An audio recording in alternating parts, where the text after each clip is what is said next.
Good evening, sir. Yeah, Kavan. Anil sir is in Delhi or he Yes, is sir. He's at the airport. He might join soon, sir. okay.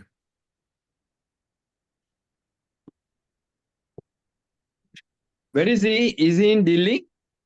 Yes, sir. He's at the airport right now, returning from Delhi. Okay, okay.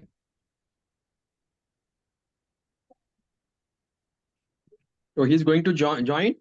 Yes, sir. He might join soon, sir. Good, good. And when is his flight? That is delayed, so it is around 10:30 or 11, I think. Okay. So if he's there, he can join. It will be very good for 1 hour. Yes, sir. वो काम के बुरा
Another 1 or 2 minutes, Gyanendra. We start.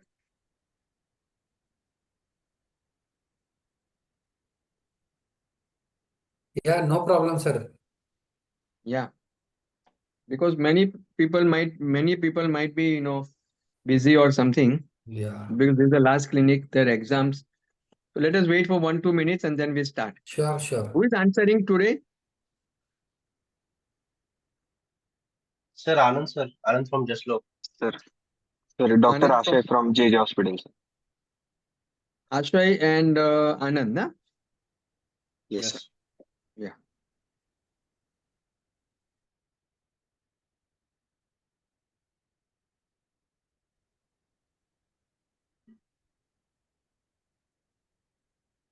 Amit sir, please make Dr. Gaurang Shah as host. Okay, okay, okay. He's there as a co-host. I'll make him host. Okay.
So Anand and Ashay, both of them are answering, correct? Yes, sir. Yes, sir. Okay, I just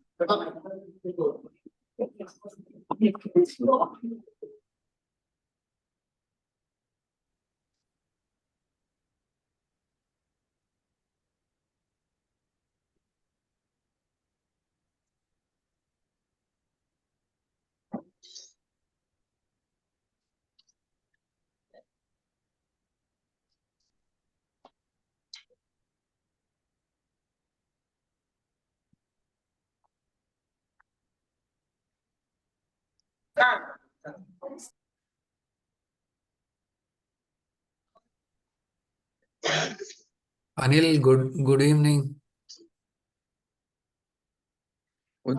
Yeah, hello. Gyanendra, good evening. Good Yeah. evening to all. Yeah. I'm in the yeah. airport launch, so I will be keeping myself mute and I'm trying to find out the least disturbing area. So give me some time when I'm reaching that area. Yeah, but in between, whenever you get a chance, and No, no, you can just. I will be remain joining, but there is a lot of disturbance here in the launch. So I'm going to some better area, right? Oh, no problem. I think Gyanendra, we'll start now. Sure, Okay. sir. Sure. So Yeah. you and Sakwani, basically both of you will, because this is your subject and you are going to teach them. So Ashay and Anand, sir. Ashay is Yes, sir. answering and Anand is answering, correct? Yes, sir. Anand and Ashay, both of them. Ashay, Yes, na? sir. Correct. Okay, so they are answering. Fine, good. Start. Mother of a 4-year-old female child present with a complaint that child is crying with burning sensation and pain off and on while passing urine since tube. Yes, Ashay, when mother comes to OPD and says something like this, how you are going to extract the proper history and what are the questions you will ask? Sir, I will ask, is the complaint continuous or intermittent? And is it relieved on any medication? And if they have taken any treatment for it? And also, it is a 4-year female child, so I will also ask about the birth history, antenatal history, and if she has had similar complaints in the past. So Anand, along with that, what else you want to ask? Also, sir, I would like to ask the frequency, urgency, and any the associated LUTS symptoms, sir. And also the birth history, sir, antenatal at the time history at the time of the pregnancy, sir. That there's a presence of any hydronephrosis or See, Anand, before you go to this, birth history, if it is a history of 2 months and the person is complaining of burning sensation and pain while passing urine, what are the things that comes to your mind?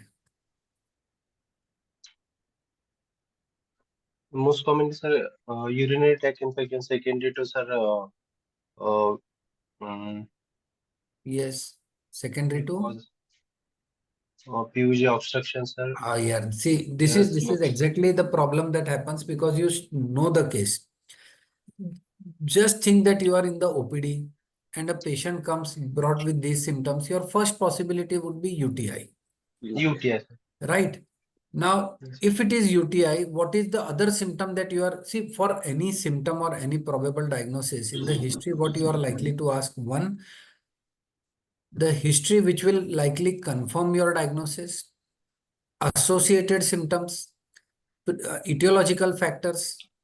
So, as somebody, Shivendra has mentioned, fever. Yes, this is an important history to ask, fever. And what are the other associated complaints a child is likely to have at the age of 4 years? Yeah, Kavan, you can also answer, no problem. Yes, Also, sir. I sir, will ask the history of fever and if and also if the child is toilet trained. Mhm. Yes, sir. frequency, sir. See, Frequent for me, passing. the next important thing would be how is the urinary stream, and secondly, history of constipation. Yes, border. Gallbladder dysfunction. So when you are asking this history, you are looking, and when you tell this history, you convey to the examiner ki, yes, I know these are the symptoms which are likely to occur, and these are usually the associated symptoms because a 4-year-old child is at a area where she may not be so well toilet trained. Most of our Indian children are toilet trained by this time, and at that particular point of time, history of constipation becomes a very important aspect. Now, if you are asked to evaluate constipation, uh, how would you ask that history? Sir, we would like to ask the parents regarding the nature and frequency of the stool passed by the child. That is the subjective assessment, and for objective assessment, we would like to give the Bristol stool chart to the patient, and they can Excellent. mark the stool, the kind of the stool that child is passing, and then we can objectify the constipation. Right. And at the end, you can also, if you want to complete the history, or ask about behaviors like crossing of legs, curtsying, encopresses, and then other associated history of frequency, urgency, urge incontinence. So these histories are definitely important. ସେ କ୍ଷୀର ବୋତଲ କେମିତି ଅଭ୍ୟାସ ଛଡେଇବା ବିଷୟରେ ଭାବୁଛି ଚିନ୍ତା। Dr. Takwani, you want to add anything? Sir 2 doctor Takwani है।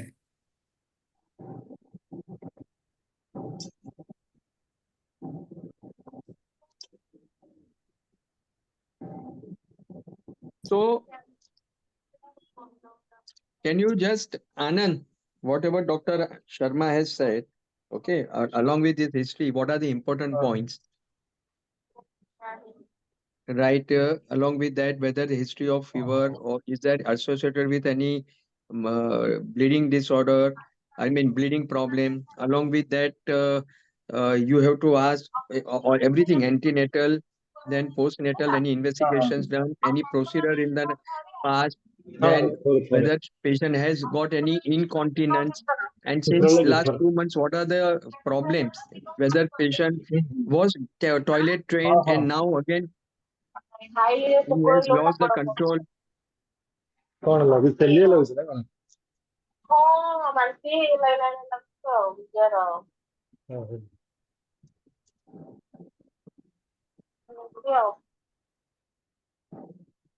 sorry.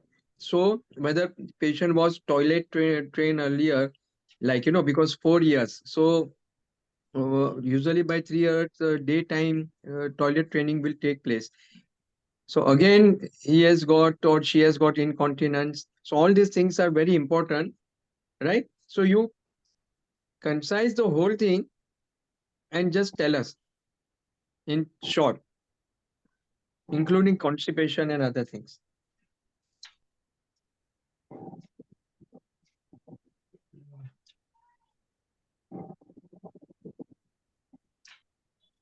So in Yeah, this 4-year-old female child with burning sensation and pain, I will ask about history of fever and history of lower urinary tract symptoms like frequency, urgency, enuresis, incontinence, uh, and whether the child is toilet trained and if she is doing any maneuvers, holding maneuvers, or there is a poor, weak stream, or and also about history of constipation and the nature of stool and frequency of passing stools,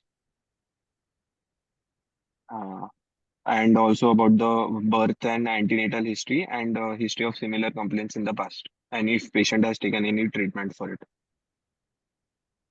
okay, fine. Brijesh, go ahead.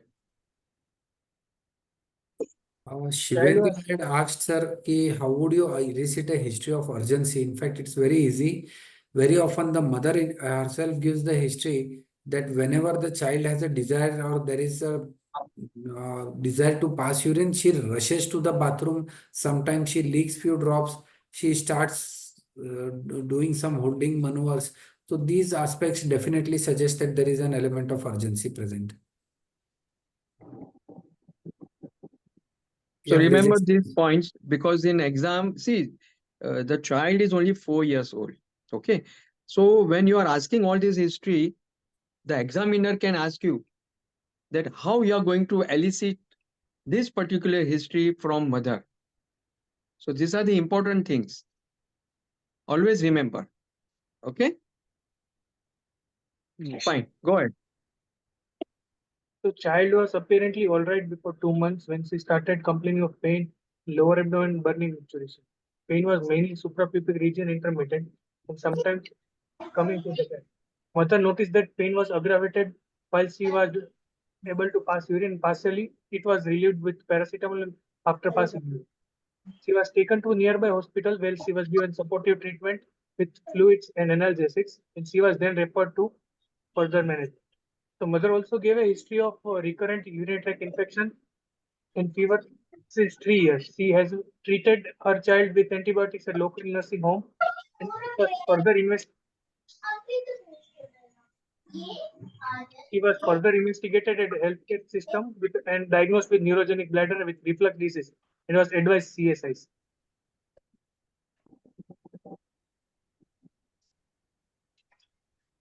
Okay, आगे चलिए.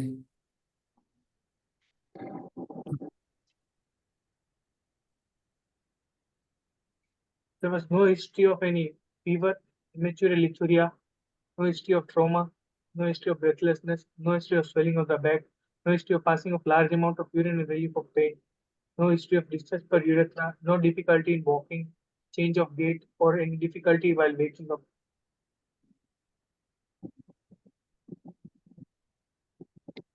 Okay. So what next? Kavan, even you can answer, huh? You can Yes, sir. answer our question. Sir, I would like to go ahead with the initial blood and urine workup of the patient. Recording in progress. Would like to Examination, get sir. a CBC, serum creatinine, and urine Kavan, routine micro for the would patient. you like to examine the patient? Examine. Yes, sir. Sir, examination findings were given, I think. So why do you want to examine the patient? क्या मिल जाएगा? क्या मिलता है क्या कभी? Sir, In in case of general female examination, we can examine the back for neurogenic, since it is a neurogenic bladder, Right. और spinal abnormalities. Distended So, bladder, sir. Sometimes. dimpling at the back or a tuft of hair. Okay. And also, I would like to assess the perineum and the genitalia of the patient. Genitals. Poor hygiene is an indicator of recurrent UTI in children, so that is also there. Any other thing which is very treatable, you can diagnose it only by examination of genitalia in a female. Fused labia. Yes. Labia fusion. Yes, sir. So this is another mistake that very often happens. Then when the examiner says what next क्या करोगे, तो क्या करोगे तो हम सीधा investigation बोलते हैं. But never forget कि I will examine the patient.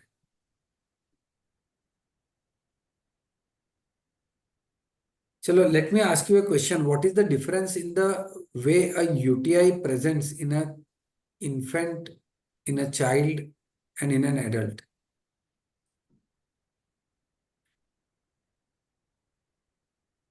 Anybody? Ashay, Anand, Kavan, anybody?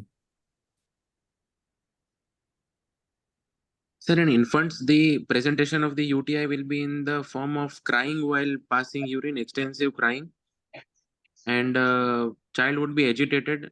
And if patient is febrile, then not eating or feeding well.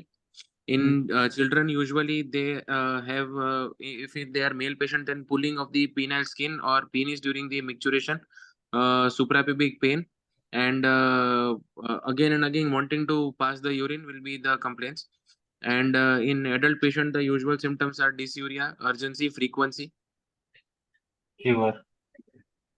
Right. See, the important thing to remember is infant fever is the most important symptom with which they present with UTI. In fact, the dictum is any infant with fever, you should always get a urine examination. Unusual symptoms in the form of failure to thrive are present, loose motions, also constipation, loose motions, everything is present. And in a child, yes, there might be fever, but they definitely have more complaints of pertaining to irritation of the bladder.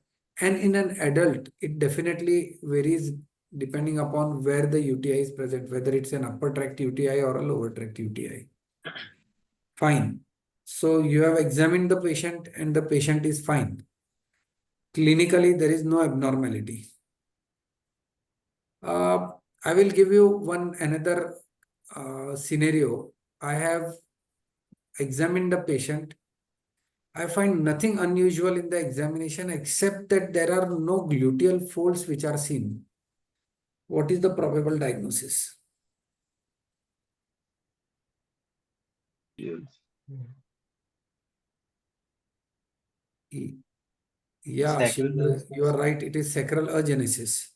So this is an important aspect which you need to remember, that on examination, when you mention everything, if you ever notice that there is absence of gluteal folds, keep a possibility of partial agenesis of sacrum in your mind. Right. So I assume in this case, the clinical examination is normal. Is it so, Brijesh? Yes, sir. Yeah. So now what next? Anand, क्या करोगे? Sir, I would like to investigate the patient. I would like to basic tests such as CBC, serum create, and after that, I would like to do ultrasound of the Urine Oh. routine. urine routine, urine culture, CBC create. After that, ultrasound. So you will always do a culture in these patients? But we will first do a urine routine microscopy. If we find pus cells, nitrites, or leukocyte esterase, then I would like to go ahead for culture. Okay. So Brijesh, what are the values? So past history. Past history was with neurogenic bladder with bilateral VESICO-URETERIC reflux. So patient got operated for this with bilateral deflux endoscopic procedure, and immunization, everything was rest normal. As per the investigations, his her hemoglobin was 7.2, WBC count was 34,000, platelets was 6,50,000, creatinine was 0.5, with INR was 0.9. sodium potassium.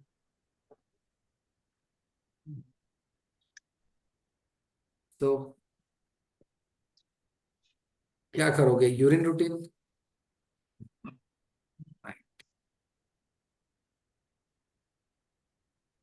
Yeah, urine routine showed Sir. 90 to 100%. Cells. So Anand, now what else you want? For urine culture, I would like to do urine cultures. How will you collect the urine for culture in a female child? Sir, clean catch mid-stream sample, sir. The labia should be separated and the mid-stream samples should be collected, If the child is toilet trained, collected. otherwise catheterization. Right. For a suprapubic aspirate. Aspiration. ठीक है. So now this is a culture. What antibiotic you want to give?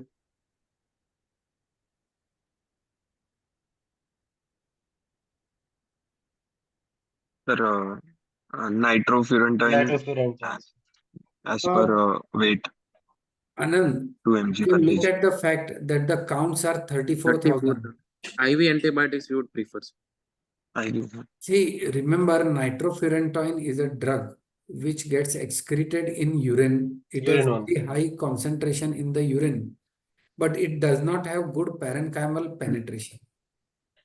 Now, a child with fever and a counts of 34,000, the possibility of nitrofurantoin being successful in this patient would be less. So you should use a drug which has a high urinary concentration, but at the same time has good parenchymal penetration. Cefoperazone sulbactam combination is Second generation sensitive, cephalosporin. so we can go with that. Ceftriaxone or cefoperazone. Yeah. So You have a my lot of question, choices here. बहुत सारे हैं आपके पास. yeah. So my question to you people are, forget about whether she is a 4 years or otherwise also, how you select antibiotic?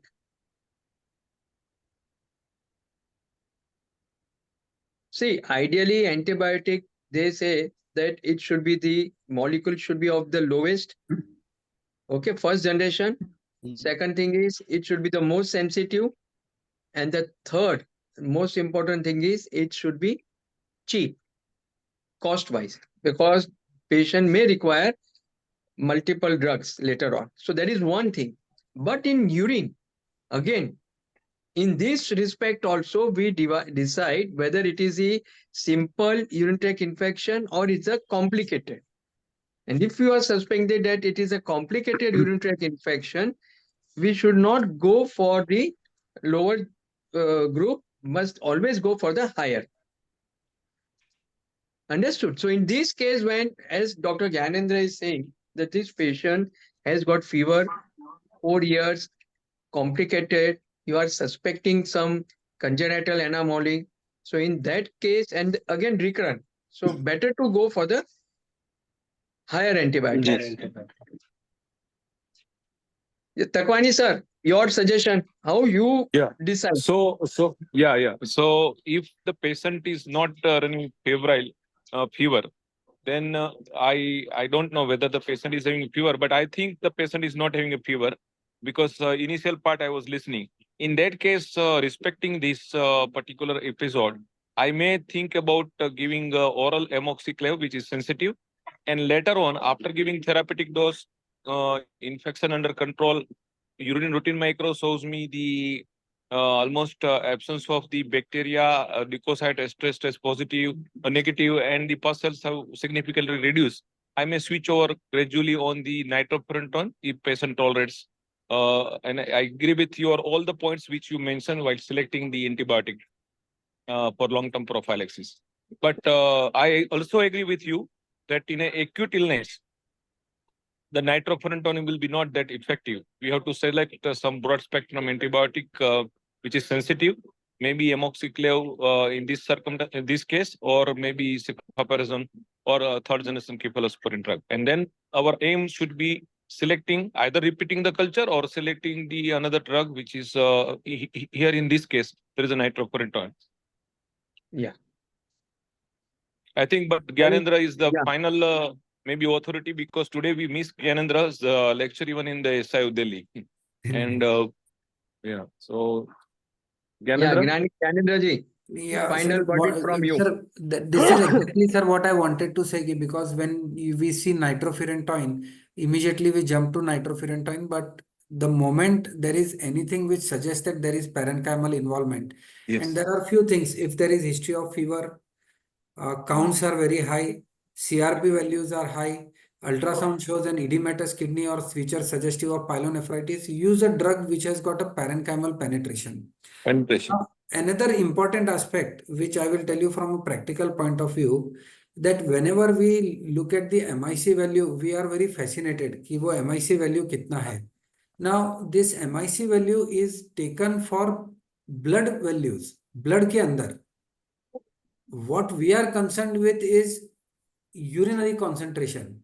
So say there is a drug which is having an MIC which is less than 0.5, but its concentration in urine is less, then that drug is of no use. MIC values hold true for blood, not for urine. So you have to, when you are there in your practice, you have to look at which drug has got a better urinary concentration. So drugs like nitrofurantoin, fosfomycin, they have very good urinary concentration, but they have got very poor parenchymal penetration. So high counts, fever, parenchymal involvement, raised CRP, go for amoxicillin, clavulanic acid, cephalosporins. These are the drugs of choice. So very important point by Gyanendra that all of you should know the antibiotic which is having a large concentration into the parenchyma and having a large presence into the urine. It is not only urinary specific. This can be urinary specific, but the equally important is that what is infected, mainly the parenchyma if it is infected in pyelonephritis. Recently, I come across one similar sort of case post pyeloplasty, where patient was receiving multiple drugs of colistin, meropenem, tigecycline at a time, and patient was having a multiple cortical abscesses. So at times we should know, but at times we need to take a help of microbiologists to know exactly which drug is having a highest or possible highest presence in the or penetration in the parenchyma. It's a very important point by the Gyanendra. And one more thing, because all of you would be soon practicing, choose a lab which has a good microbiologist. Lot of labs will say we have got automated cultures. They depend only on technicians and it's a total mess. And you base your therapy based on whatever results the lab gives, you would be in a lot of trouble. It doesn't serve any purpose. Because when they say they are doing automated cultures and they are using VTEC and everything, there are different antibiotics which every VTEC strip is having. So it depends upon what that particular lab is using. So there are a lot of variations. Choose a lab who has got a good microbiologist. Fine. So as you can see, here it is written nitrofurantoin, only urine. He has written ceftriaxone plus EDTA, sulbactam, kindly correlate clinically. So all these things. So as you are saying very rightly, it should all, it depends upon the microbiologist. In our hospital, usually they ask me that, sir, what is the problem? And these are the drugs and these are the extra drugs which are effective. So like that, microbiologists also will discuss with us about the cases. So this is very important. As you said earlier, ultrasonologist is very important. At the same time, in treating infection, microbiologists, they are very important. Sure. Fine. So Okay, you have Brijesh, started go ahead. antibiotics. अब क्या करना है? Yeah. Anand, now what? I would like to do one ultrasound KUB, sir. Okay. After- Brijesh, show them. Anand, one more small suggestion from my side, that when you ask for it, you say, I would like to have an ultrasound of abdomen and pelvis. Don't say ultrasound of KUB region. I know it's a practice in US that they will focus only on kidney or the bladder, but in India हमारे यहाँ पे सब abdomen scan होता है, and it gives you a lot of information.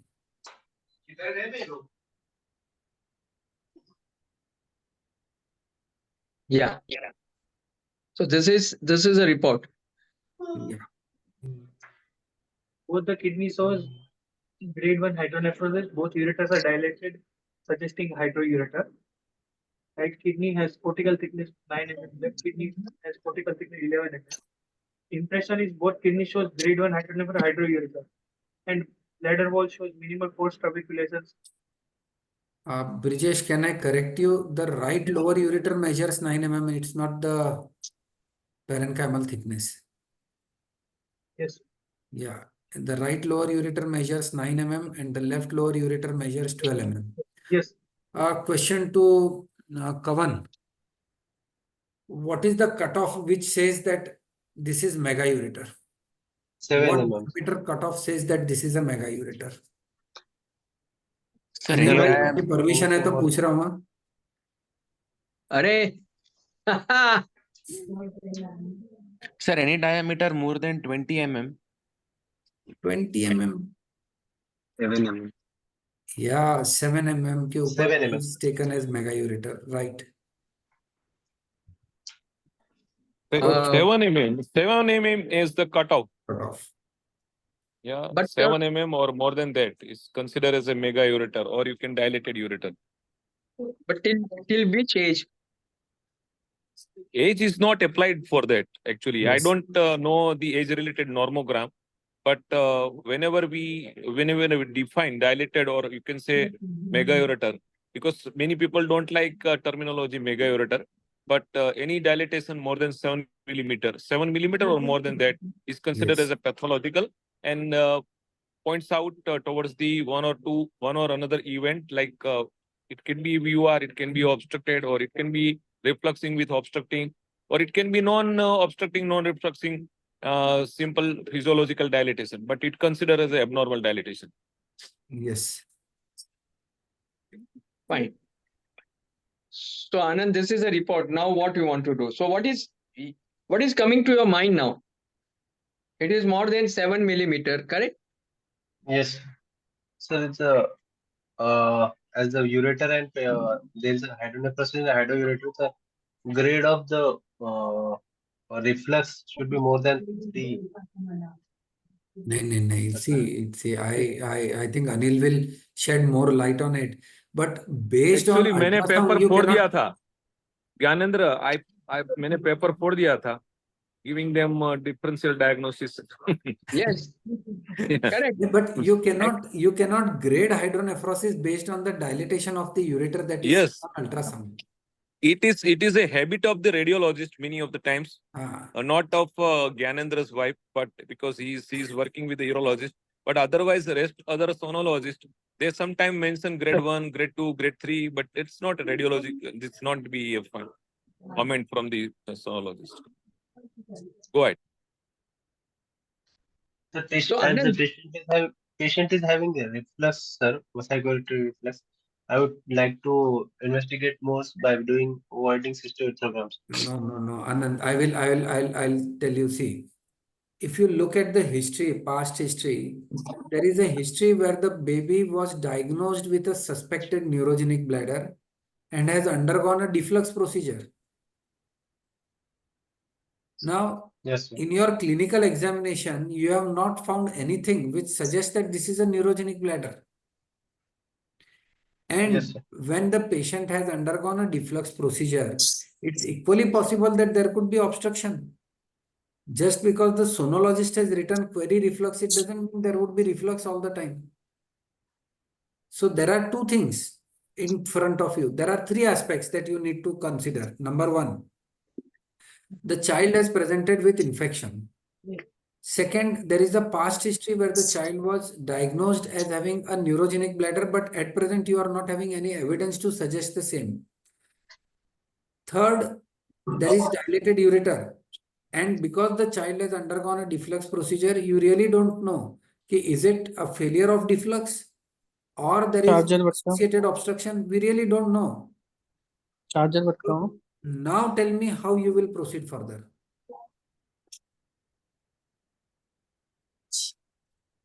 Sir, initially we would like the ongoing episode of UTI to resolve. Once Yes. we are sure that urine routine is not showing pyuria and patient is asymptomatic, then we would like to go ahead with an Motion micturating tight also. cystourethrogram. So how long would you like to wait?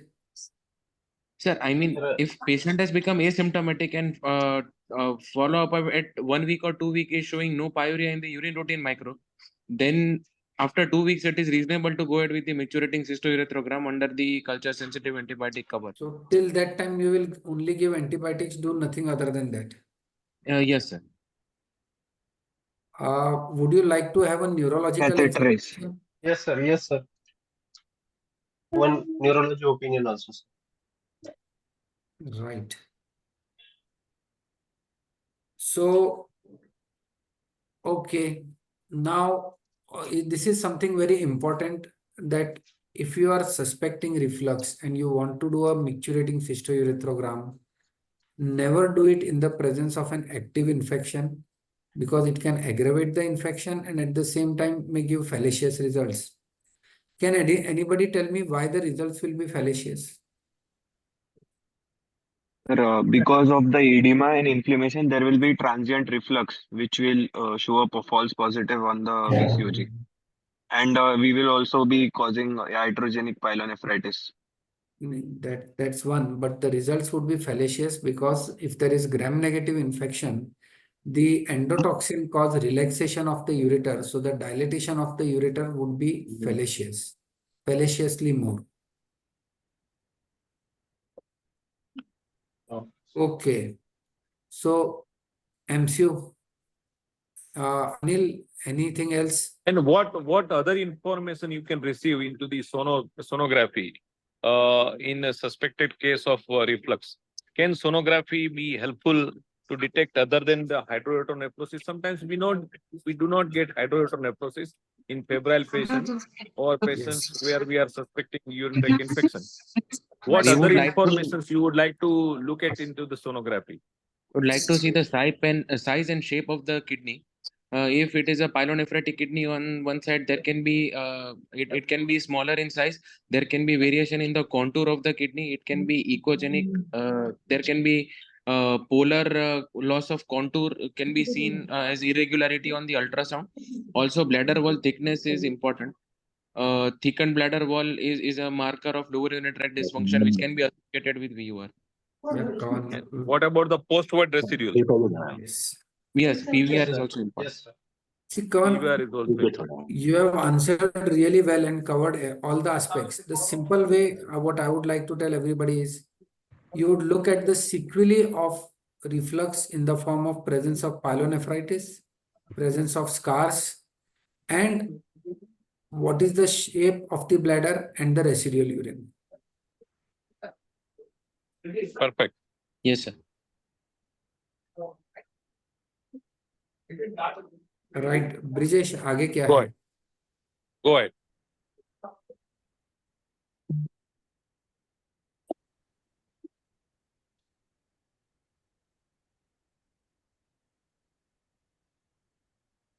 Right.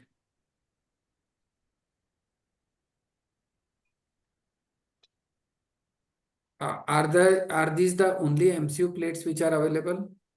Yes, sir. These were the after deflux. Before deflux, we have just report. Okay, so after deflux का ये दिखा दो. अभी Sir. अभी जो किया है वो बता दो. These are the latest ones. Do we have the cystometry plate? भाई नहीं, अभी you have asked for an MCU. Why are you asking about cystometry now?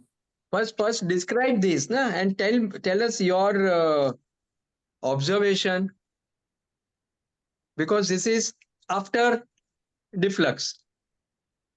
If you want, we can give you the report of before deflux also. Just show them, Brijesh, before deflux. Just read it out. The urinary bladder was catheterized due to aseptic, with all aseptic on cystogram. The urinary bladder shows smooth outlines, bilateral vesico-ureteral reflux with dilated tortuous ureters. On voiding examination, urethra was well outlined and is of normal caliber, but the previously visualized reflux persists. On post-void examination, moderate residue in the bladder. Bilateral ureter reflux grade 5. So now you understand? Yes, It sir. was in this they have written it is smooth wall, Yes, sir. and there is no mention of any dyssynergia or any trabeculation or any thickening of the bladder wall, which suggests neurogenic bladder, Yes, sir. even though it is written in their notes that neurogenic bladder with reflux. So now you see the new film, that is after reflux. What are the changes you are seeing? I'm starting, sorry for disturbing. As I'm starting walking for my this thing gate, I would like to ask a couple of questions regarding the VCUG. I hope you will discuss. One is that describe the findings. Second thing, whether this reflux is that any importance that the reflux is started during the filling phase or during the voiding phase? Does that make any difference in our understanding and the severity of the reflux and the chances of its resolutions and all those things? And second, last thing is the regarding the post-void residual and how to explain the previous sonography finding of a moderate residual urine, whether it is because of voiding dysfunction, which is not uncommon in female child, or whether it is because of the reflux. There was a massive reflux on both the sides. That is a reflux urine which has come back, right? So these are the few things which I'm go and continue listening. Please go ahead. Thank you. Fine. Yeah, okay. So Anand or Ashay, either of you, you have heard the question. Number one, describe this X-ray. Number one. Sir, this is a X-ray film showing of voiding cystourethropography, uh, and in the voiding phase, showing uh, over distended bladder with grade 5 left-sided reflux, and the bladder contour appears irregular. Irregular. And yes, sir. And there are no bony abnormalities, and bowel preparation seems adequate. Okay. And posterior urethra is undilated. Fine. Okay, so this is the finding you are talking about. Now, what Dr. Takwani has asked you? What is the difference between the filling phase and the voiding Yes, sir. cystourethropy? If the reflux starts during the filling phase only, and in the beginning, early filling phase, then it is a higher grade of reflux. It has a less rates of lower chances of spontaneous resolution, and likely to be a higher grade of reflux.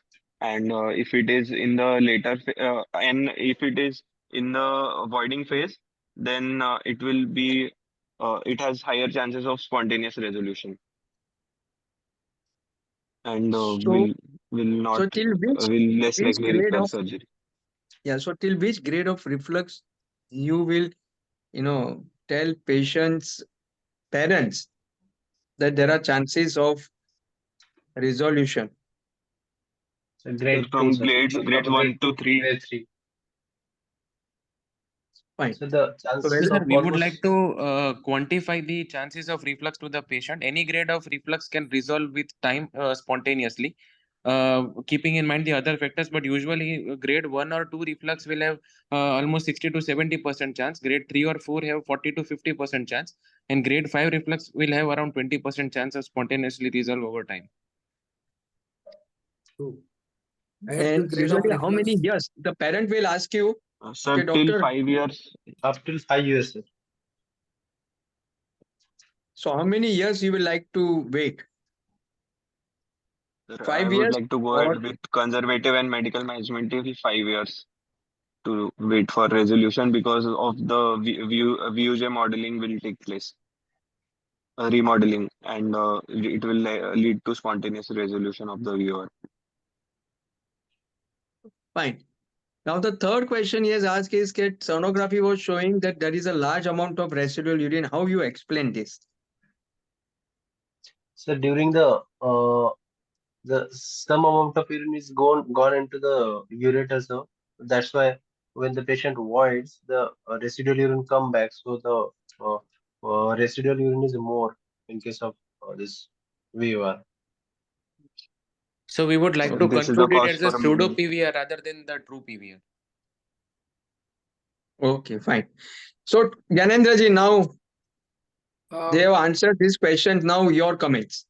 Right, sir. That's fine. Another question that is very often asked in exam is how would you do an MCU? Yeah.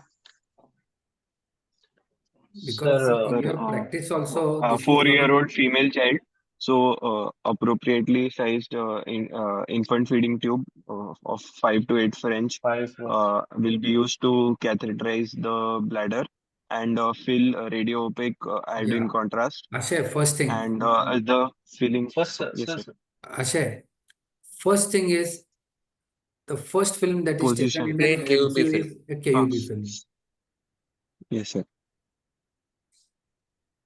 So I will do the Sure, procedure sure. under cover of antibiotic with antibiotics, sir. aseptic precaution. This should be your first sentence. A plain X-ray KUB is taken and then the patient is catheterized. You are right about the infant feeding tube and diluted contrast is used. How much amount of contrast will you instill in the bladder? Sir, around 80% of the bladder capacity. How will you calculate the bladder capacity in a By 6-month Koch old child? formula, sir. 6-month-old child. The weight into 7, sir.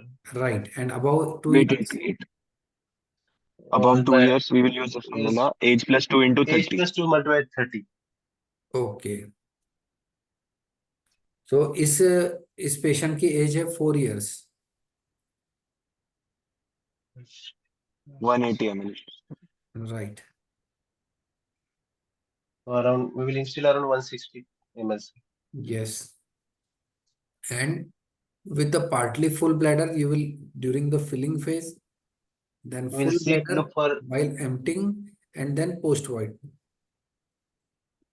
Yes.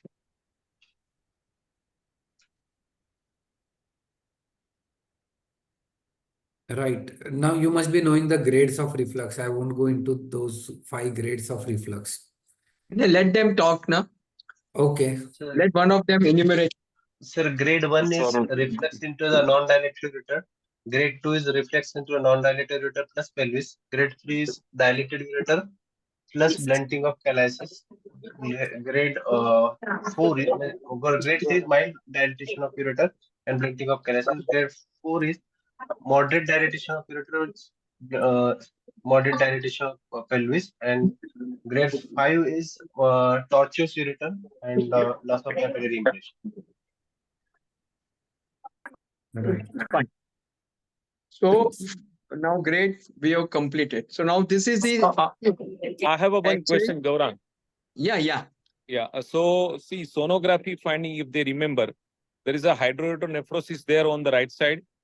Along with that, there is a probably 9 mm dilatation on the right side, Right. which is also higher than the 7 millimeter, which is cut off. And there is a no reflux in the this new sonography, I think, on the right side. Yes. So does this give any worry to these residents that whether they are considering keeping something in mind for the right side also, as there is a history of deflux? Ashay, uh, have you understood? sir, deflux might have caused distal ureter obstruction. Now, Fine. obstruction is not much common complication. It can be, Yes. but not much common complications except transient obstruction. Anyone having a explanation for that bulking agent like hyaluronic acid with the Hyaluronidase. dextroamer when injected, why there is a very least chances of long-standing obstruction? So deflux is a combination so of dextranomer microspheres with the hyaluronic acid gel, and usually the gel is biodegradable, so it will get absorbed. So almost after 3 months, around 25 to 30% of the deflux which is injected will be absorbed, No, and it's a temporarily 17%. I just make you correct. As per the literature, it is almost 17 to 18% get absorbed. So that's why a very long-standing obstruction is not much known. There can be a acute or you can say immediate obstruction for a time being. Very rarely it requires stenting, but this is the reason exactly that some amount of hyaluronic gets absorbed. That is around 17 to 18%. Right. And what will you keep still in the mind possibility of right side obstruction? And if it is in later on your investigations, what you will consider in investigation? Go So ahead with your Anand, discussion. Go ahead. yeah, Anand, what he is asking you is that now there is a bilateral hydronephrosis, there is a bilateral hydroureter. You have done MCU. This MCU is showing that after deflux, that still there is a reflux on the left side. But right Yes, side, you are not able to see. Correct? So yes, sir. how will you, when you And will be worried about the right side? and another thing is that bladder is not getting empty probably, or we don't have further pictures are available. But Right. if there is a high residue, also it Hmm. gives you some sense that child is having a either problem with the detrusor contractibility or child is having some voiding dysfunction, right? Which is Correct. not uncommon in the patients, female patients having a history of bilateral high-grade VUR. Correct. So you have to keep that also in mind when there is a bilateral hydronephrosis, right? Either the patient is having a problem with the emptying the bladder, or patient is having a problem with the outflow resistance, and that could be also reason for the bilateral hydronephrosis. And it might not be refluxing, but still it can be dilated. So these are the two possibilities you have to keep in mind while further evaluating this patient, right? Fine. You understand, Anand? So we will take to both the questions separately. So question number one is that now in this patient, how you are going to judge whether the right side merits any other investigation, or it is a part of the treatment. So how will you consider that way?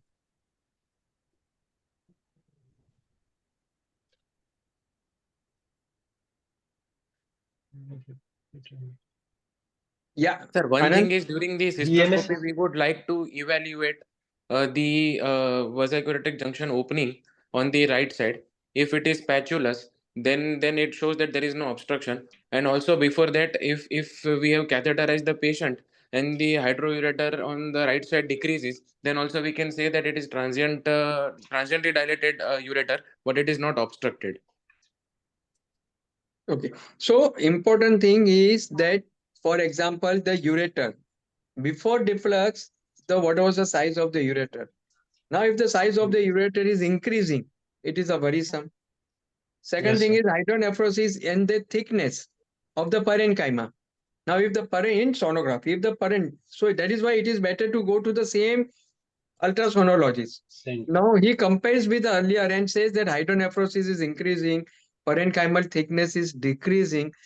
These are the worrisome thing. Now you know, okay, even if it is not showing reflux, there are very high chances that patient has got obstruction secondary to that deflux.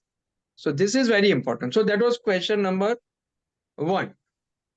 Second question he has asked you is that what about a residual urine, high amount of residual urine? So now what you are going to do?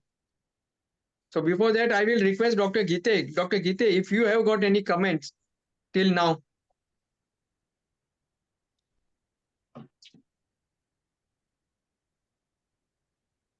Dr. Gite.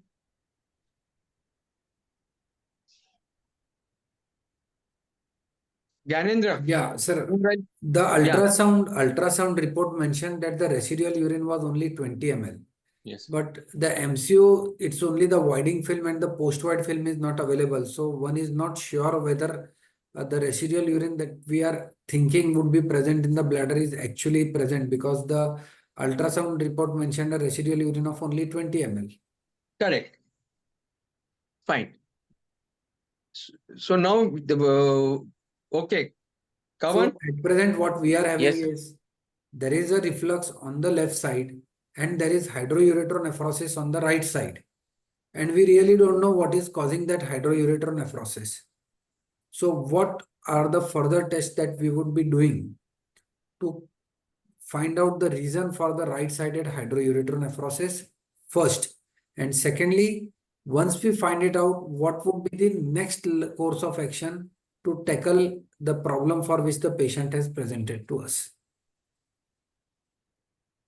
Yeah, Sir, Kavan. as patient has past history of deflux injection, first thing I would like to get is would like to do a cystoscopy of the patient. If that VUJ is not showing signs of obvious obstruction visibly, then to rule out the obstruction on that side, I would like to get a EC scan done with the patient catheterized, and that will rule out the obstruction. Kavan, see, we usually do this, and you would be perfectly right in answering it. But from a practical point of view, see what happens when you do a cystoscopy first, you are perfectly right. You would pass a ureteric catheter on that side. Yes, sir. Now, the history says that there is bilateral reflux present in the previous pre-deflux MCU. And now the MCU does not show any reflux on that side. And if your Yes. ureteric catheter is passing on that side, the possibility of an obstruction would be very less. Yes. Yes. Right. But any other test you would like to do? DMS scan, sir. Okay. नहीं, see, I had given you an hint कि आप find out the cause of hydroureteronephrosis on the right side. First thing what Kavan has mentioned is right. I would agree with that. He would do a cystoscopy. But cystoscopy key and you pass a ureteric catheter, it walks in. There is no evidence of obstruction. What next would you do? RGP.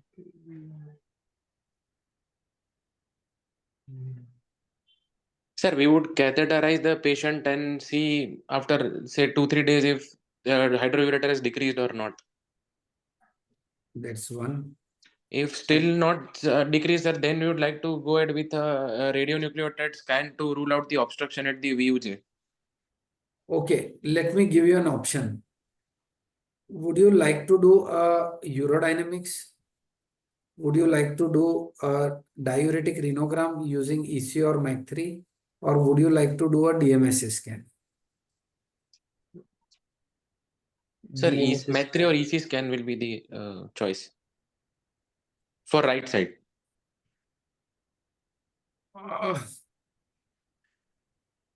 I would not, this is my personal perception, because if you are whether you do yeah. whether you do DMS scan or whether you do, if your availability is MEC3 is there, then it is almost giving equal information regarding the parenchymal function, parenchymal condition as well as the drainage. So in this particular case, when we have some doubt about the right side drainage, it is better to do MEC3 if it is available. If it is not, then even EC or DTP is also okay, because we need to document upper tract. Not every time the scar, we know there is a high grade reflux, dilating reflux. This is going to require a procedure. What we need to document here, very much important, is that how much is the uptake, and second thing is is there any possibility of a right side obstruction. And as there is a high grade reflux, we have not to miss one most important point while doing this diuretic scan, which that point is any resident. Region of interest should be at the VUJ level and patient should be catheterized to. Yeah. So it should be, patient should be on a catheter drainage, and we must talk to the renal scan this setup for the keeping focus also equally at the usage. Fine. So, okay, I will show you that. But And what will be your chronology? Anyone cystoscopy first or the diuretic scan? If you are convinced the diuretic scan, it is first or cystoscopy first? Ashay, what you will like to do first? Now, Ganendra has asked you one more question. So I will put you all the three things together. One is a cystoscopy and the catheterization. Second is a scan. And the third is urodynamic study. So let us take opinion. Anand, what you will like to do first? First, second, and third. The first cystoscopy and catheterization. Then after that, the scintigraphy, renogram. And what about urodynamic study? Before operating to rule out the neurogenic bladder, we can do the video urodynamics. Okay, fine. Okay, Ashay, what is your take? Yes, sir. First the cystoscopy, ureteric catheterization, then the renal scintigraphy, and before the surgery to rule out neurogenic bladder, I will do the urodynamic studies. Urodynamics. See, one thing is sure that all of you are interested to should be interested in documenting the upper tract function before you again take this patient in any modality of the treatment. Now, I would like Gyanendra to finally comment what should be the sequence of investigations and optimum investigations before I enter into my flight. Gyanendra, would you like to comment on this? Right, Anil, in this particular case, if you ask me, I would be interested in doing a video urodynamics. Agree. And followed by a radionuclide scan. Right. And cystoscopy can be done prior to the intervention Surgery. if we are planning intervention. Yes. Why? Yes. Yeah, that is always a possibility or a scope there, right? So I agree, but suppose video urodynamic not available, then MCU well done, very well Yes. executed MCU followed by the urodynamic. And what should be your interest to see in the urodynamic? Ashay, In this case, Periods, bladder pressures. Because many of the people say that video aerodynamic not available, there is a massive reflux. So reflux is there, it will be fallacious. Maybe, but still it can give you a very much important information even in this case. Yes. In presence of high-grade reflux. So two things we would like to see on this urodynamic if we don't have video urodynamic facility available. One thing, first we would like to correlate if during the MCUG filling phase or voiding phase, which phase the reflux was there. And two things that would like to note on urodynamic. First is the presence of any detrusor overactivity which is seen in the filling phase. And another thing is during the voiding if patient is generating enough pressures or not. And along with that compliance of the bladder. Otherwise, the voiding pattern or rest of the findings will not be able to comment on that properly because of the high-grade reflux. High-grade reflux only give some little bit of policies about the compliance, maybe. But rest other things you can still achieve. That is it is a safe storage or not. Because after some if there is uninhibited contractions or activity, you can definitely notice that. And secondly is that your voiding pressure is enough generated or not. Maybe because of a lot of urine get reflux into the upper tract, you might get some difficulty in interpreting regarding the terminal compliance of the bladder or like that. Maybe Gyanendra also would like to will be commenting on this. Yeah. Anil, you have put it up very well.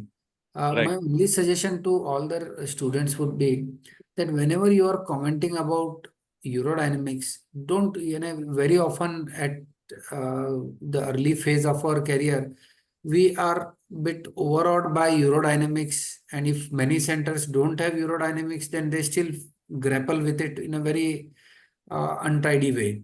Remember, there are two phases, a storage phase and a voiding phase.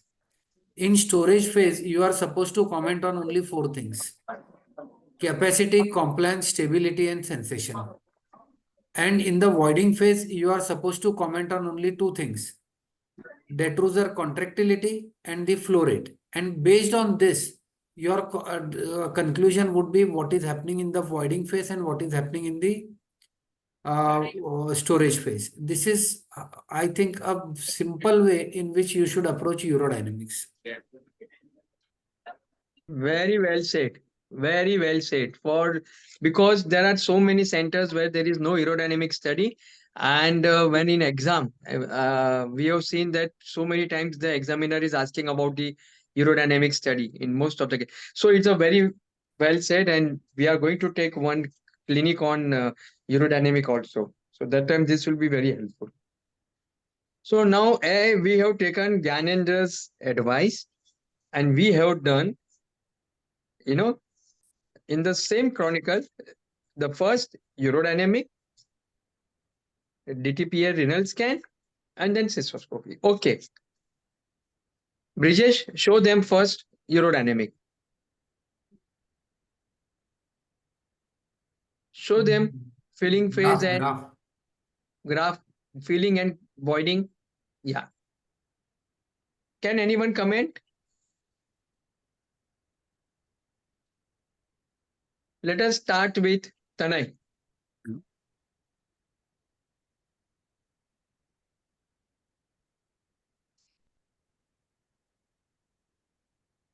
Kavan, can you just comment? Yes, sir. Yeah, please.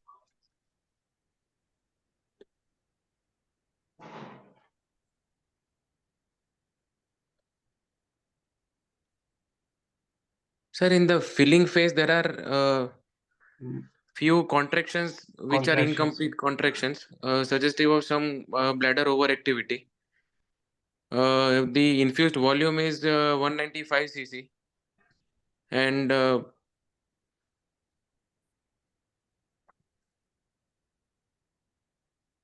the compliance looks okay. There is no evidence of any leak.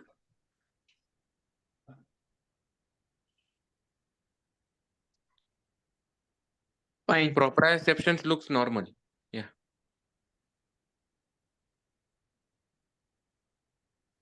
Okay. So, what will be your conclusion?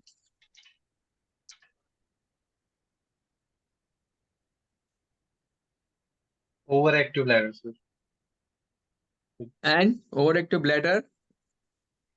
With normal compliance, normal sensations. And Normal Maximum, capacity. if you notice the graph as well as the figure which is mentioned, P det max. Do you think whether the 61 is what I am able to read? Okay. Yeah. During filling phase, what you are expecting about the bladder pressure maximum? How much it can be a safe storage and a Slightly on hostile storage? So 40 is slightly on a the higher, cutoff. higher side, sir.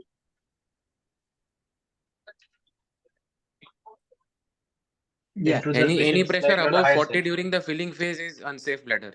Yes, sir.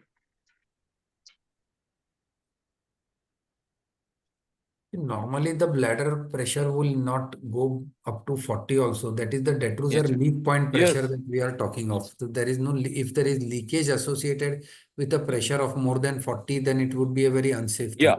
So any pressure which is considered more than 20 is probably a hostile pressure. Yes. And nowadays the definitions they are changing that anything even between 15-20 during the storage is till we don't get the first micturition sensation, voiding sensation. Till that time, the pressure should be not more than 10 or at the most 15. But revised definition considers 15 to 20 also unsafe. About 20 they consider as a hostile pressure in the storage phase. Yeah. And See, this particular urodynamics, you have to consider that has been done, I don't know after how many days after an episode of infection. So Yes. that affects the bladder pressures, but still, Anil is very right in pointing out that a PDAT max of 61 in the filling phase is definitely unusual. Fine. Just show them the report. What is the report?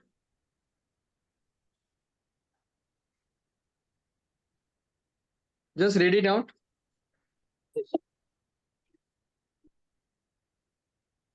Urological examination S2, H4, tone present. Contractor of the sphincter normal. Reflux is present. Residual urine volume is 200 at voided volume of 80 ml. Initial and post-test post-void residual volume is 110 ml on bladder scan. Capacity is normal. Detrusor is underactive. With the pressure of 47 to 49 centimeter H2O2 with straining. PDAT void is 5 to 10 centimeter H2O. Developed with straining during involuntary attempt of voiding. And mild straight urinary incontinence is demonstrated.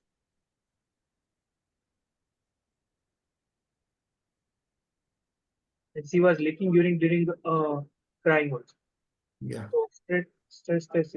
See, this is like most of the residents would feel यार कुछ खास मिला नहीं है इसमें. And you need to understand that doing a urodynamic study in a 4-year-old child is a very difficult proposition.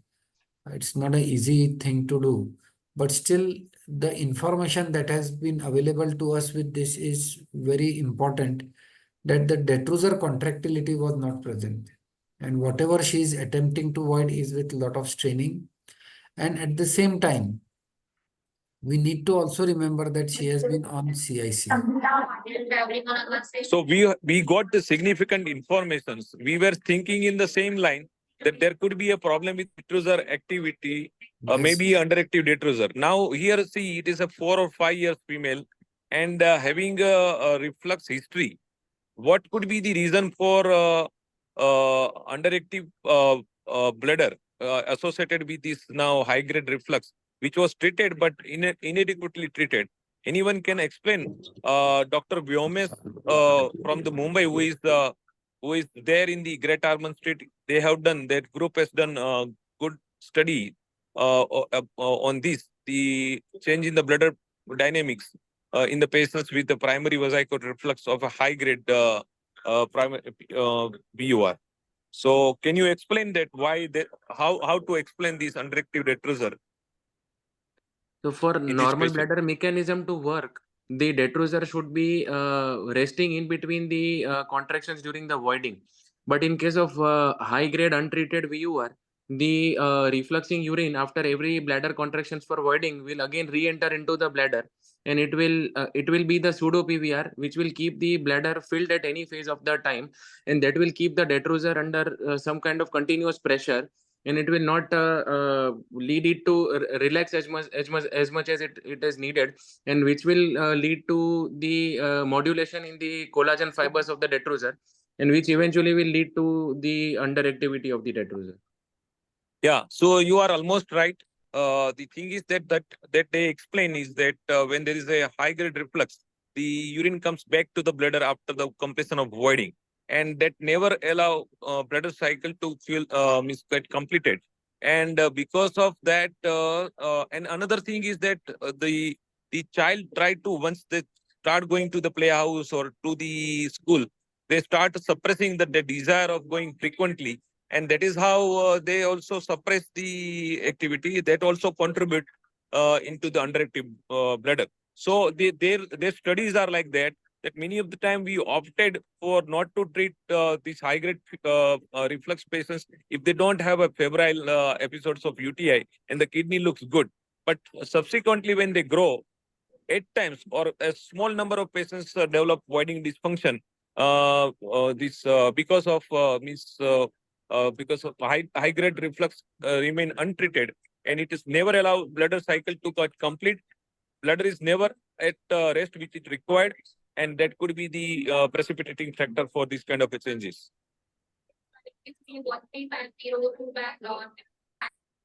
Wow, a very good explanation. Fine. Okay, Brijesh, now show them. It's a Dr. Vyomesh Desai, was a student of Punjani sir. He is there in the Great Ormond Street, UK. He was invited in 2017 Mumbai UCCon, and this our conference team was on VUR, and he was one of the speaker specifically on this topic related to the various kind of storage and voiding dysfunctions in the cases of primary VESICO-URETERIC reflux. Good. Thank you. Thank you very much, Anil. You have thrown a good light on Go ahead. Go ahead. this subject. Yeah, fine. Okay, Brijesh, show them DTPS scan.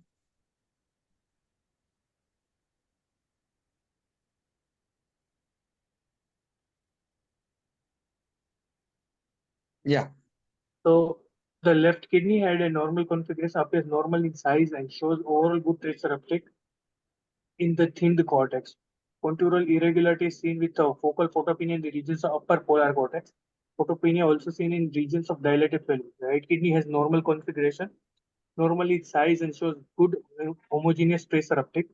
Mildly inhomogeneous cortex with contourial irregularity. Photopenia seen in regions of dilated pelvis. The relative uptake is 50.59% in the left and 49.41% on the right kidney. Left kidney shows good cortical function with focal photopenia, and right kidney shows good cortical functions with no definitive evidence of pyelonephritis. Bilateral hydronephrosis with photopenia in the region of. Okay. So I will ask all three of you, Kavan, Ashay, okay, and Anand. So let's start with Kavan. Kavan, now what is the next step? What is your diagnosis? What you will like to do in this patient? So, sir, it is a persistent untreated reflux on the left side. Patient is developing UTI, febrile UTI, with the episode of which patient presented, and there are scars which are, I mean, photopenic areas which are seen in the DMSA. Also, there is a upper polar scar which is present. So, a patient needs intervention. Okay. So what you will like to do? Sir, I would like to, as patient is a case of already failed endoscopic procedure, so would like to go ahead with the surgical correction of the reflux and anti-reflux procedure. Fine. But okay, let us go. Anand, what is your say? What you want to? What is your conclusion and what you like to do? Sir, as there is a bilateral reflux, sir, I would like to give some antibiotics coverage for around 2 to 3 weeks, and after that, I will plan for definitive management in the form of surgical corrections. One side, two side.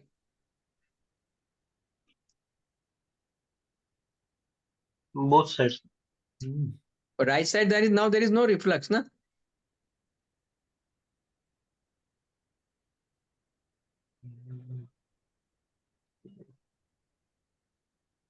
Left side.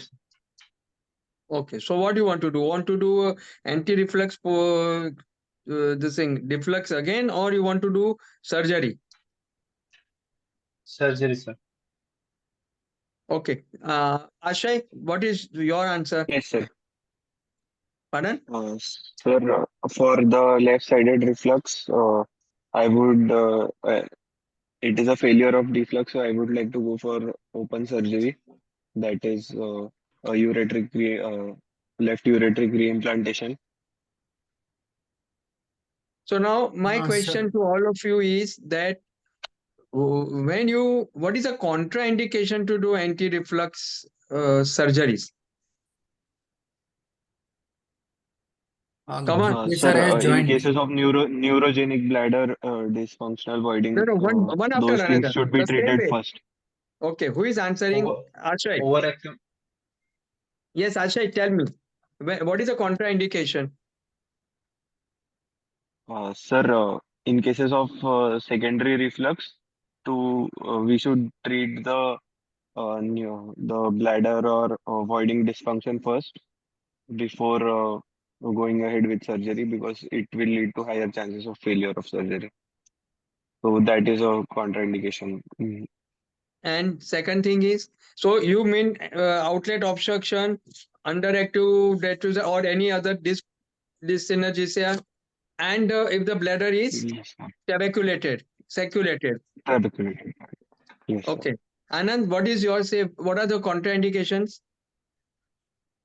Sir, overactive bladder, sir, highly tuberculated bladder, then outlet obstruction. Okay. And Kavan?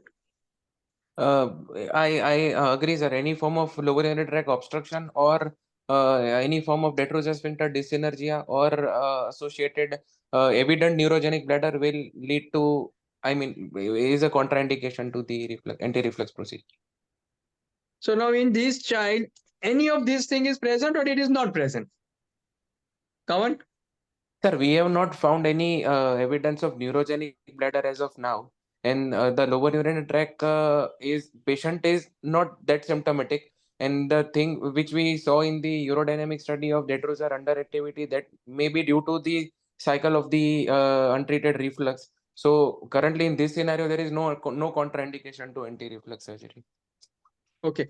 So all three of you have answered very well. Now let us ask Gyanendra. Gyanendra, how will you explain and what in exam they are supposed to say? Sir, I don't know what they are supposed to say in exam, but what I would do is I won't operate. The reason for this is all of them have answered that trabeculated bladder, neurogenic type of bladder which is not functioning properly, you should not do an anti-reflux procedure. But the bladder wall irregularity is present. The ultrasound said that it was a thickened bladder wall. On cystoscopy, a high possibility that it would be a trabeculated bladder. Now the Right. question comes is, why, what has happened? The detrusor is not another contraindication which was mentioned by, I think, Anand and Ashay, both was detrusor overactivity, which also is present in urodynamics. So they themselves have mentioned all the contraindications, and then they are saying that They will operate. yeah. Why I won't operate is, one, we really don't know what is the reason for hydronephrosis on the right side. In all probability, because the renogram is also normal, it is possible that there is the deflux procedure was successful on the right side, and whatever hydroureter is present is a residual hydroureter which is present in a grade 5 reflux. Now, we don't know what is the status of compliance of the bladder, because the compliance cannot ever be commented upon in a patient who has got such high grades of reflux. And the patient is on CIC as such. So I would look into how properly the CIC has been done, is being done, what is the problem with bowel, and try to rectify it. Because if you look carefully at all the MCU images, the colon is quite loaded with fecal matter. And even in the absence of a urodynamic evidence of a poor compliance, because compliance cannot be commented upon in a case of reflux, I would put this child on antimuscarinic, ensure that the bowels are evacuated properly, ensure that the CIC is done stringently at timely intervals, and then reassess whether there is any breakthrough infection in future. This would be my plan of action. Gite sir is present. His comments. Yes, Gite sir, the final authority. Yes. Sir, I am I think totally agreeing with Ganendra Sharma sir, because in exam, surgery, if someone says surgery, then he is defending the surgery in exam also. The examiner is well versed with all the facts what Ganendra Sharma sir has already explained, then he will not accept. good.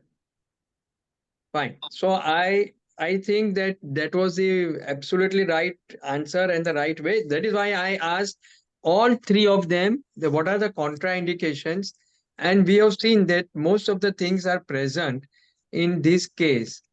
So surgery is not an ideal answer. So in this case, anyway, just to complete, I just will show you how the bladder was looking Yes. by Now, suppose British. worst come worst scenario question to all the three students. Ki you have to do an anti-reflux surgery. What would be the procedure of choice in this case? The Cohen's cross trigonal, Cohen's because cross. the rest of the ladder is trabeculated, so we will like to use the trigon It's an for intravesical implantation, approach is to be used. intravesical approach. Okay. So now just to tell you what actually we did, because the infection was not coming under control, lots of pus cells, WBC count were, we admitted a patient, we gave the very high antibiotics, and from CIC we kept her for a few days on, catheterization. In spite of that, there was not a good response. So we thought that why not to put a DJ stent on her for the time being, because on the right side there may be obstruction and on the left side there are so many kinks, and because of that there is a secondary obstruction, and the pus is not coming out. So we have just put a DJ stent. Patient is improved. Now further what to do, we will ask Ganender So, and he I will advise said us. Accordingly we'll go ahead. anti-muscarinics ensure proper CIC, ensure good emptying of the bowel, and observe over a period of time how well she does. Okay, fine. So friends, this was the last clinic. I think it Sir, was very useful. one last comment for students. If somebody asks that would you prefer using mirabagrone as compared to anti-muscarinic, in these cases anti-muscarinics work far better as compared to mirabagrone. And the drug of choice would be either an option between oxybutynin or tolterodine, not sulfenacin. Yeah. Why I mention is because the newer syrup for formulation of sulfenacin has come, and then there is a temptation to say if I would use a syrup of sulfenacin. No. Oxybutynin and tolterodine are far better here as compared to sulfenacin or mirabagrone. Yeah. So thank you. I think this was our last clinic, but very, very useful, because this subject is a neurogenic bladder with reflux. I think it's a very complicated thing. And in exam, if you don't understand it, then you make lots of mistakes and lots of blunders. So, Gite sir, your last comment, your last advice to the students before they go for exam. In such situation, the such patient and such things should be made very simplified. Student has to ask 5 to 6 questions to himself or herself. One is there any one question is obstruction or VOR? So the drainage across the VUJ. One thing. Another thing, function of the kidney. Second question. Third question, how bladder is acting in this situation? Hyper, hypo. Third question. Fourth question, if he does surgery, is it going to help to the patient or not? If it is, that this 4 question will resolve the problem. And first 3 question has their 3 investigations. One is the DTP. If you want to do a cystoscopy RGP, that can be done as a last invasive. But before that, again, a video aerodynamic is the best investigation. Video aerodynamic, then DTP scan, then cystoscopy RGP, and proceed if required. Very, very simplified. The simple, because detail theoretical will come when the students will come across the common questions asked. So in such situation, there should be their basic should be clear. Correct. उसमें कोई confusion नहीं होना. Yes. I think three of you have really cleared this subject, and students are, I think, they can answer very well now. Okay, so all the best. And if you want, before your exam, if you want any other important clinics, please write down so that we can arrange as soon as possible. There is going to be a mock exam, as all of you know, in the second week of November in Mumbai, in Saifi Hospital. Okay, that is, I think, 15th, 16th, 17th. Or Gite sir, you are there, no? 15, 16, 17? Sir, I am there. Yeah. So there will be a mock exam. Already, I think about 150 third-year student all over India is registered. And on the Friday, for about 5 to 6 hours, 5 to 6 hours, we are going to have lectures on CA prostate. So the students who are interested from outside, please contact me on the group.